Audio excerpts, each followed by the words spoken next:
Alors, Hamilton a déclaré des choses sur Bottas, visiblement il l'a défendu. Il a joué de malchance et il a déclaré que ce n'était pas facile d'être son coéquipier. Après seulement 14 Grands Prix, l'écart de 9 de points est massif entre Lewis Hamilton et Valtteri Bottas, 110 points. Et tandis qu'Hamilton a remporté 10 courses, Bottas est resté bloqué à 2. Ce gouffre est bien sûr le résultat de plusieurs facteurs, dont le principal est peut-être l'écart de performance pure entre les deux pilotes Mercedes. Alors que Jenson Button, qui avait battu Hamilton en 2011 chez McLaren, a estimé qu'Hamilton avait besoin d'un coéquipier plus solide que Valtteri Bottas, il a été démenti par Hamilton en personne. En signe de sa bonne entente avec son coéquipier, le Britannique a ainsi estimé que Valtteri avait surtout joué de malchance. Ce mignon, il défend son équipier. Les médias ont commenté l'arrivée d'un Bottas 2.0, et c'est tellement vrai. Chaque année, vous pouvez le voir grappiller de la performance. Tout faire pour essayer de placer la barre plus haut dans de nombreux domaines différents. Vous avez vu cette année, alors que oui, l'écart de points est maintenant là où il est, mais si vous regardez beaucoup de sessions de qualif, c'était la plus petite des marges.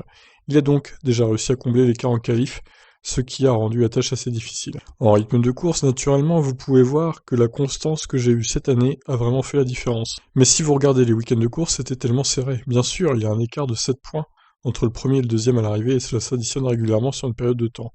Valtteri a également été malchanceux cette année, avec les problèmes de fiabilité, ce qui fait que l'écart de points semble encore plus grand qu'il ne devrait être. Malchance sur la fiabilité, en effet, Valtteri Bottas a souffert d'une déférence de pneus tardive à Silverstone, il a fini 11ème.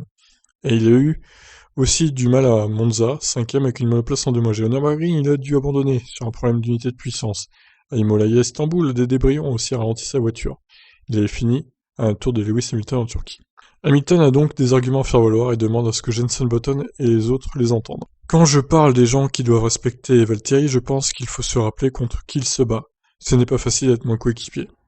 Mais il arrive le week-end, chaque week-end avec la même mentalité. Il ne grommelle jamais, se plaignant que quelque chose ne va pas avec la voiture. Il dit toujours « je dois faire un meilleur travail ».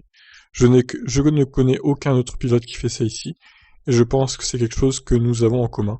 J'aimerais bien le penser. Nous arrivons à ces week-ends avec une tête fraîche, et je pense mentalement qu'il est l'un des plus forts pilotes ici. Eh ben dis donc, que d'éloges envers Valtteri Bottas. Bon, en même temps, il va pas donner raison aux autres qui critiquent Bottas, parce que sinon ça le mettrait...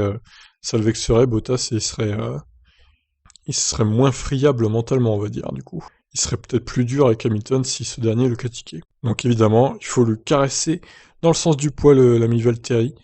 Bon, c'est vrai, après, on peut pas nier qu'il a eu des problèmes de fiabilité, Bottas sur cette saison, comme c'est résumé dans l'article, là. Donc effectivement, bon, ce n'est pas à 100% de sa faute si Bottas a un écart aussi colossal envers Hamilton, mais bon, c'est sûr que globalement il a été inférieur de toute façon en course, comme c'est précisé aussi. Donc voilà. L'écart de points est plus grand que ce qui devrait être, mais il est logique d'un côté, puisque Hamilton a été quand même supérieur sur cette saison. Reste à voir les 3 dernières courses, comment ça va se passer. Peut-être que Hamilton ayant le titre, il va lâcher un peu de l'Est, et peut-être que Bottas va pouvoir gagner 1 ou 2 courses, on verra bien. Je vous laisse réagir, ciao.